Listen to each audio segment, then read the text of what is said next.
Welcome back to the Seafood News Weekly video, brought to you by Urner Barry's Reporter, the quarterly news magazine for the food industry professional, packed with the latest industry headlines, analysis, and trending articles.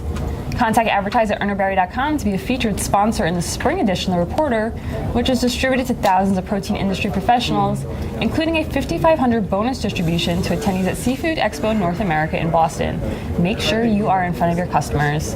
I'm Amanda Buckle. And I'm Laura Zinger. In our top story of the day, the fishing industry is mourning the deaths of 3 Oregon Dungeness crab fishermen who were killed Tuesday evening when their vessel capsized.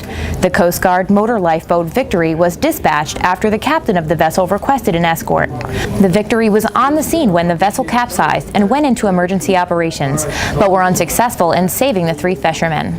The Coast Guard is currently investigating the capsizing of the commercial fishing vessel. Sad news. Thanks, Laura.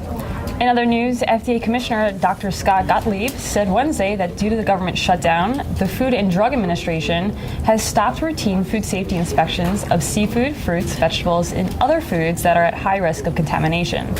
According to the Centers for Disease Control and Prevention, foodborne diseases in the U.S. send about 128,000 people to the hospital every year and kill approximately 3,000 people. Dr. Gottlieb said that he was taking steps to restore food safety surveillance inspections. Thanks, Amanda.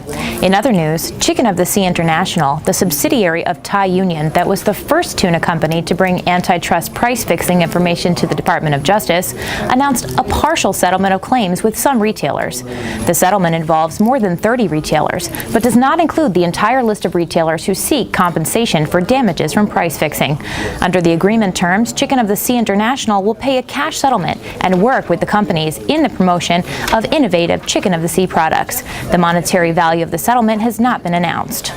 And in our final story of the day, Mazzetta Company has introduced a new product line that they say will surpass the standards of the current shrimp industry. The product line, called Oishi, means delicious in Japanese and is 100% chemical-free with no added hormones, phosphates, antibiotics, or artificial preservatives. Mazzetta's shrimp go from swimming to frozen within 4 hours due to the close proximity of their shrimp farms to their production facilities. And that wraps up our news for the week. Be sure to head over to seafoodnews.com or visit the Seafood tab in CompTel for a comprehensive look at the latest market and industry news. And we'll be in San Diego next week for NFI's Global Seafood Market Conference, so unfortunately there will not be a new weekly video next week.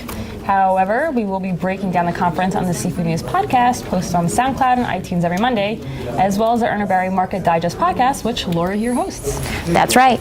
Thanks for watching, and you Wait! What? Well, you be well is Laura and I's thing, and so we got to come up with our own line. Okay, well, you be back in 2 weeks to find out what we come up with.